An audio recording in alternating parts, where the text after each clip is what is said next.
आज की क्लास में हम लोग लीस्ट काउंट से ऊपर उठ के जानेंगे वर्नियर के बारे में। स्टूडेंट, वर्नियर के बारे में थोड़ा सा मैंने आप लोग को पिछले क्लास में बताया था, आज उसके बारे में अच्छे से जानेंगे।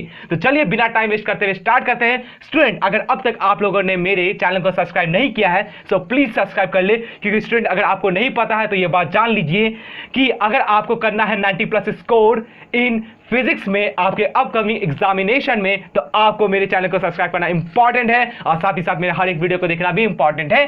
तो चलिए स्टार्ट करते हैं आज का हमारा ये सेशन। स्टूडेंट्स, वर्नियर स्केल का यूज होता है मेजरमेंट में, लेकिन कितने तक के मेजरमेंट में? Measurement up to second decimal place. Second decimal place के मेजरमेंट में स्टूडेंट यूज होता है वर्नियर का। लेकिन सेकेंड डेसिमल प्लेस होता क्या है स्टूडेंट, कैसे पता चलेगा? चलिए देखते हैं। 0.1 ये 1 डेसिमल प्लेस हुआ, लेकिन अगर हम बात करें सेकेंड डेसिमल प्लेस की तो स्टूडेंट देखिएगा, जब हम बात करते हैं सेकेंड डेसिमल प्लेस की तो वो होता क्या है?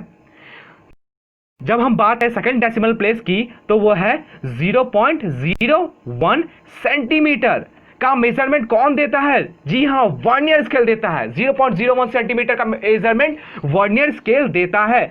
स्टूडेंट, आपको पता था जो मीटर स्केल होता है वो आपको मेजरमेंट देता है लगभग कहां तक का? वो देता है 1 मिलीमीटर का, जो कि किसके इक्वल होता है? जो कि इसका इक्वल होता है स्टूडेंट 0.1 सेंटीमीटर के इक्वल होता है। स्टूडेंट, 0.1 सेंटीमीटर के इक्वल होता है कौन सा? Least count. लीस्ट काउंट किसका? मीटर स्केल का, जो कि आपको एटलीस्ट स्मॉलेस्ट मेजरमेंट कितना का दे पाता है? मीटर स्केल 1 मिलीमीटर का। यही रीजन था कि इसके फेल होने की वजह, क्योंकि हम लोग छोटी छोटी चीजों को जो कि 1 मिलीमीटर से भी कम के आते हैं लेंथ के, उसको हम लोग मेजर नहीं कर पा रहे थे। इसलिए कॉन्सेप्ट आया वर्नियर स्केल का, जो मेजर कर पाता है up to second decimal place. Student, up to second decimal place मतलब क्या? एक बार फिर से 0.01 सेंटीमीटर और आप कह सकते हैं 0.1 मिलीमीटर का मेजरमेंट कौन दे पाता है? हमारा वर्नियर स्केल दे पाता है। स्टूडेंट, तो यहां पे आपको यह सोचना है स्टूडेंट कि ऐसा वर्नियर स्केल में ऐसा होता क्या है कि ये ऐसा मेजरमेंट दे पाता है। तो वर्नियर स्केल में एक ऐसा कॉन्सेप्ट यूज किया गया है जो कि बहुत ही अच्छा है। क्या? इसमें 2 स्केल लगे होते हैं स्टूडेंट। 2 स्केल कौन कौन सा? एक स्केल होता है आपका मेन स्केल और दूसरा होता है वर्नियर स्केल। अब ये मेन और वर्नियर स्केल कैसा दिखता है, क्या होता है, तो चलिए जानते हैं इसके बारे में। तो स्टूडेंट देखिएगा यहां पर ध्यान से, यहां पर ये जो अपर पार्ट है ये रिप्रेजेंट कर रहा है मेन स्केल को, और ये जो लोअर पार्ट है ये रिप्रेजेंट कर रहा है वर्नियर स्केल को। स्टूडेंट, जो मेन स्केल होता है आपको भी पता है, मैंने पिछले बार भी बताया था और अभी भी बता रहा हूं कि उसका जो लीस्ट काउंट होता है वो होता है 0.1 सेंटीमीटर, या फिर आप कह सकते हैं वो कि वो 0.1 सेंटीमीटर का ही स्मॉलेस्ट, जी हां स्टूडेंट, स्मॉलेस्ट छोटा मेजरमेंट कर पाता है। लेकिन अगर हम बात कर रहे हैं वर्नियर स्केल की तो ये स्मॉलेस्ट मेजरमेंट कितना का दे पाता है? 0.01 सेंटीमीटर की। स्टूडेंट, यहां पर जो मेन स्केल होता है वो फिक्स्ड होता है, वो मूव नहीं कर सकता, लेकिन वर्नियर स्केल को हम लोग अपने यूज के अकॉर्डिंग एडजस्ट कर सकते हैं, मूव कर सकते हैं, क्योंकि ये होता है मूवेबल। तो स्टूडेंट, ये तो थे कि वर्नियर स्केल और मेन स्केल दिखता कैसा है। अब बढ़ते हैं इसके बारे में और भी जानते हैं। तो चलिए आगे बढ़ते हैं। स्टूडेंट, जो मेन स्केल होता है उसको कुछ इस तरीके से बनाया जाता है कि इसका हर एक डिवीजन 1 मिलीमीटर के इक्वल होता है, यानी कि इसके लीस्ट काउंट के इक्वल होता है। स्टूडेंट, जो मेन स्केल होता है उसका लीस्ट काउंट और 1 डिवीजन, स्टूडेंट ध्यान से सुनिएगा, 1 डिवीजन किसके इक्वल होता है? 1 मिलीमीटर के। तो यहां से क्या बात पता चला स्टूडेंट कि जो मेन स्केल होता है उसका हर एक डिवीजन इक्वल होता है किसके? तो 1 मिलीमीटर के इक्वल होता है, और इसको एक्स से रिप्रेजेंट किया जाता है। स्टूडेंट, ये बात मेरी याद रखिएगा, मैं फिर से बता रहा हूं क्या कि मेन स्केल पे हर एक 1 डिवीजन को रिप्रेजेंट किया जाता है 1 मिलीमीटर से, जो कि हम लोग एक्स के फॉर्म में भी लिखते हैं, इसके लिए हम लोग एक्स भी यूज करते हैं। तो स्टूडेंट, ये बात आपको याद रखनी जरूरी है। अब बढ़ते हैं हमारे नेक्स्ट कॉन्सेप्ट की और वो क्या है? तो स्टूडेंट ध्यान दीजिएगा, यहां पर the length of n division, कितना एन डिवीजन किस पर? वर्नियर स्केल पे। जो एन डिवीजन का लेंथ होता है ना वर्नियर स्केल पे, वो इक्वल होता है किसके? Length of n-1 division of the main scale. आप कह सकते हैं स्टूडेंट, जो लेंथ होता है किसका? एन डिवीजन का, किस पर? वर्नियर स्केल पर, वो इक्वल होता है length of n-1 division of the main scale. लेकिन ये बात तो मैंने आपको बताई, लेकिन अभी आपको समझ में आया नहीं होगा। तो चलिए इसके लिए लेते हैं एक बहुत ही अच्छा एग्जांपल जो आपके ब्रेन में इस कॉन्सेप्ट को कर देगा पूरी तरह से क्लियर। तो चलिए स्टार्ट करते हैं और लेते हैं हमारा एग्जांपल। तो देखिएगा स्टूडेंट ध्यान से, एग्जाम्पल हम लोग ले रहे हैं क्या, एक वर्नियर स्केल है, उसमें कितने डिवीजन है स्टूडेंट, वर्नियर स्केल में डिवीजन है 10 division. The total length of the these 10 division is equal to the 10-1 9 divisions of the main scale. Student जो मैंने पहले बताया था कि जो n डिवीजन होता है वर्नियर स्केल पे, तो यहाँ पे n डिवीजन का वैल्यू क्या है 10 डिविजन्स वर्नियर स्केल पे, तो वो इक्वल होगा n-1। तो यहाँ पे n का वैल्यू क्या है 10, तो हम लोग कह सकते हैं 10-1 इट मींस दैट 9। तो स्टूडेंट जो वैल्यू होगा 10 डिवीजन, किसका 10 डिवीजन ऑन वर्नियर स्केल, वो इक्वल टू होगा किसके, आप कह सकते हैं 10-1 डिवीजन ऑन मेन स्केल। मतलब कि ये जो 10 होगा 10 डिवीजन होगा वर्नियर स्केल पे, वो इक्वल होगा 10-1 डिवीजन यानी कि 9 डिवीजन ऑन मेन स्केल। तो स्टूडेंट ये तो बात हमको पता चल गया, लेकिन यहां से एक और कॉन्सेप्ट निकला जिसके बारे में आपको जानना जरूरी है, तो वो क्या है तो देख लेते हैं स्टूडेंट। देखिएगा ध्यान से, वर्नियर स्केल पर कितने डिवीजन है 10 डिवीजन, हर एक डिवीजन का कितना होता है 1 मिलीमीटर का, तो टोटल कितने हो गए, अगर टोटल 10 डिवीजन है और हर एक डिवीजन 1 मिलीमीटर का है, तो टोटल मिला के कितने डिवीजन हो गए, तो स्टूडेंट टोटल मिला के हो गए 10 मिलीमीटर। और यही इक्वल होगा किससे 10-1 डिवीजन ऑन मेन स्केल में, यानी कि 10-1 होता है 9 और हर एक होता है 1 मिलीमीटर का, तो 9 कितना हो जाएगा 9 मिलीमीटर का। तो स्टूडेंट यहां तो 10 मिलीमीटर इक्वल टू 9 मिलीमीटर, ये जो 10 मिलीमीटर है ये किस पर है, ये है वर्नियर स्केल पे, और ये जो 9 मिलीमीटर है किस पर है, ये है मेन स्केल पे। तो स्टूडेंट यहां पर ध्यान से देखिएगा, अगर हम लोग ये 10 को यहीं रहने देते हैं, यहां पर देखिएगा स्टूडेंट ये 10 मिलीमीटर इक्वल हो गया इस 9 मिलीमीटर के, लेकिन ये 10 मिलीमीटर क्या है ऑन वर्नियर स्केल, ये किसके इक्वल होगा 9 मिलीमीटर ऑन मेन स्केल। तो चलिए स्टूडेंट बढ़ते हैं हमारे आगे की कॉन्सेप्ट की ओर। तो स्टूडेंट देखिएगा, each division of vernier scale is of length 0.9 metre. तो वर्नियर स्केल पे जो हर एक डिवीजन का जो लेंथ होता है वो होता है 0.9 मिलीमीटर। स्टूडेंट वर्नियर स्केल पे जो लेंथ होता है हर डिवीजन का उसका कितना होता है 0.9 मिलीमीटर। स्टूडेंट ये तो मैंने आपको बोल दिया, लेकिन इसको क्लियर कैसे होगा, तो चलिए देखते हैं इसको कैसे क्लियर करते हैं। स्टूडेंट यहां ध्यान दीजिएगा, आपको मैंने अभी तुरंत बताया था क्या कि जो वर्नियर स्केल होता है उसमें टोटल कितने डिवीजन होते हैं 10 डिवीजन होते हैं, हर एक डिवीजन का कितना लेंथ होता है 1 मिलीमीटर का होता है, तो 10 कितना हो गया 10 मिलीमीटर का।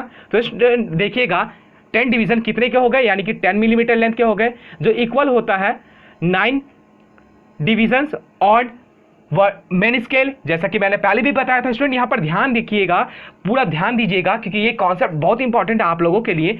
तो ये 10 millimetre is equal to 9 millimetre, तो एक कितना के लिए इक्वल हो जाएगा, तो 1 इज इक्वल टू 9/10 यानी कि इज इक्वल टू 0.9 मिलीमीटर आप कह सकते हैं स्टूडेंट, 0.9 मिलीमीटर। फिर से देखिएगा स्टूडेंट क्या कि ये जो 10 मिलीमीटर है is equal to 9 millimetre on main scale. अगर हमको यहाँ पे एक 1 को ही रहने दे और बाकी सबको उधर भेज दे, 1 मिलीमीटर को रहने दे बाकी सबको उधर भेज दे, तो क्या आ जाएगा 9/10 मिलीमीटर यानी कि 0.9 मिलीमीटर। तो यहां से मेरा कॉन्सेप्ट आ गया स्टूडेंट क्या कि जो लेंथ होता है ईच डिवीजन, जो लेंथ होता है ईच डिवीजन का किस पर वर्नियर स्केल पर, उसका लेंथ कितना होता है 0.9 मिलीमीटर। तो चलिए अब आगे बढ़ते हैं नेक्स्ट कॉन्सेप्ट की ओर। तो स्टूडेंट देखिएगा, तो यहां से हम लोग क्या बात जान लिए कि जो मेन स्केल में कितने डिवीजन होते हैं 9 डिवीजन, और वर्नियर स्केल में कितने डिवीजन होते हैं 10 डिवीजन। 1 मिलीमीटर का हर डिवीजन होता है, तो 10 डिवीजन के लिए कितने हो गए 10 मिलीमीटर, वर्नियर स्केल पे कितने हो गए 10 मिलीमीटर, और जो इक्वल होता है 10-1 यानी कि आप कह सकते हैं 10-1 इट मींस दैट 9, जो इक्वल होता है किसके स्टूडेंट, जो इक्वल होता है 9 मिलीमीटर, किस पे मेन स्केल पे, क्योंकि मेन स्केल पे कितने डिवीजन होते हैं 9 डिवीजन होते हैं। यहां तक तो सारा पार्ट क्लियर हो ही चुका होगा स्टूडेंट, ब्रेन में आपके ये कॉन्सेप्ट अच्छी तरीके से बैठ चुका होगा, क्योंकि मैंने कई सारे एग्जाम्पल दिया। चलिए आगे बढ़ते हैं आगे की कॉन्सेप्ट की ओर। स्टूडेंट अब हम लोग जो जानने वाले हैं वो जानने वाले हैं कि डेफिनेशन क्या होता है लीस्ट काउंट। तो स्टूडेंट ध्यान से सुनिएगा, यहां से एक और कॉन्सेप्ट निकल रहा है जो कि बहुत इंपॉर्टेंट है। क्या स्टूडेंट, जो लीस्ट काउंट होता है किसका वर्नियर का, वो इक्वल होता है डिफरेंस के, किसके डिफरेंस के 1 main scale division and 1 vernier scale division. यानी स्टूडेंट आप कह सकते हैं जो लीस्ट काउंट होता है वो इक्वल होता है, लीस्ट काउंट किसका, लीस्ट काउंट वर्नियर का, वो इक्वल होता है डिफरेंस के, किसके डिफरेंस के, वन मेन स्केल डिवीजन। तो वन मेन स्केल डिवीजन कितना होता है 1 मिलीमीटर का, और किसके इक्वल होगा, वो होगा 1 वर्नियर स्केल डिवीजन। तो स्टूडेंट अभी तक मैंने आपको वन वर्नियर स्केल डिवीजन निकालना तो सिखाया नहीं है, तो चलिए देखते हैं कि ये कैसे निकलता है मैथमेटिकली, और इसका एक्सप्रेशन क्या आता है, इसके फॉर्मूला क्या आते हैं, चलिए देखते हैं। स्टूडेंट ध्यान दीजिएगा, देखिएगा, the length of n division on vernier scale is equal to n-1 division on main scale. जैसा कि हम लोगों ने जाना था इसके बारे में, क्या कि जो लेंथ होता है n डिवीजन का अगर एग्जांपल में हम लेते हैं 10 डिवीजन, तो वो इक्वल होगा n-1, यानी कि 10-1, it means that 9 divisions on main scale के इक्वल होगा। और x is equal to value of 1 main scale division, जो मैंने आपको पिछले ही कुछ वक्त पहले ही बताया है, वो कितना होता है, वो होता है 1 मिलीमीटर का। तो चलिए अब आगे बढ़ते हैं स्टूडेंट बिना टाइम वेस्ट किए। तो देखिएगा वैल्यू ऑफ, यहां पे जो मैंने अभी आपको बताया, क्या बताया कि मैं आपको बताऊंगा कि कैसे निकालना है 1 वर्नियर स्केल डिवीजन। तो देखिएगा student, value of n division जो होता है वर्नियर स्केल पे, वो इक्वल होता है n-1, स्टूडेंट वो इक्वल होता है n-1 इंटू एक्स डिविजन्स के, किस पर, वर्नियर पे। तो स्टूडेंट ध्यान दीजिएगा, तो value of 1 division on vernier कितना हो जाएगा, ये n यहाँ पे मल्टीपल में है, वहां पे जाके डिवाइड में हो जाएगा, तो मेरा फॉर्मूला आ जाएगा n-1 इंटू एक्स। तो स्टूडेंट मेरा फॉर्मूला क्या गया, 1 मेन स्केल डिवीजन के लिए, तो हमको पता है कि मेरा 1 मिलीमीटर होता है, लेकिन 1 वर्नियर स्केल डिवीजन का मेरा फॉर्मूला क्या हो गया, n-1 into x by n, ये फॉर्मूला आ गया। अब निकालते हैं लीस्ट काउंट। तो स्टूडेंट मैंने क्या बताया था, जो लीस्ट काउंट होता है वर्नियर स्केल का, वो इक्वल होता है डिफरेंस के, देखिए बीच में माइनस है यहाँ पे, तो डिफरेंस है किसके, डिफरेंस के, 1 मेन स्केल डिवीजन। तो 1 मेन स्केल डिवीजन को हम लोग किससे रिप्रेजेंट करते हैं, हम लोग एक्स से रिप्रेजेंट करते हैं, और 1 वर्नियर स्केल डिवीजन, तो 1 वर्नियर स्केल डिवीजन का मेरा क्या आ गया formula, n-1 into x minus n, जो कि मैंने अभी तुरंत आपको बताया है। स्टूडेंट जब आप इसको सॉल्व कीजिएगा, जब आप इसको पूरी तरह से सॉल्व कीजिएगा, तो आपका आ जाएगा x बाई एन। तो least count is equal to x है 1 मेन स्केल डिवीजन, और n क्या है, total number of divisions on vernier scale. ये तो मिल गया हमको फॉर्मूला। लेकिन स्टूडेंट अब इसको चलिए करते हैं अच्छे से क्लियर, क्योंकि आपको भी पता ये टॉपिक बहुत है हार्ड, लेकिन इसको करना है बहुत ही आसान।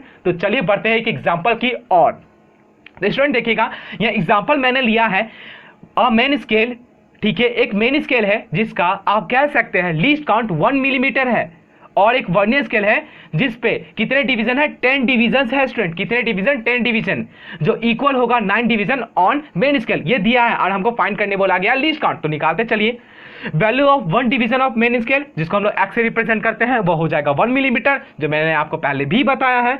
और जो टोटल नंबर ऑफ डिवीजन है जो वर्नियर स्केल पे, वो कितने हैं, वो है 10। तो लीस्ट काउंट का तो फॉर्मूला तो हमें पता है student, least count is equal to x by n. तो x क्या है, 1 main scale division, value put कर दिए 1 millimetre, by n total number of division, तो डिवाइड कर दिए, तो मेरा आया 0 मिलीमीटर। स्टूडेंट ये था हमारा आज का टॉपिक जो मैंने आपको बताया। आई होप कि ये आपको अच्छे तरीके से क्लियर हो चुका होगा। स्टूडेंट अगर आपको मेरा वीडियो पसंद आया होगा तो please like, share and subscribe. Thank you.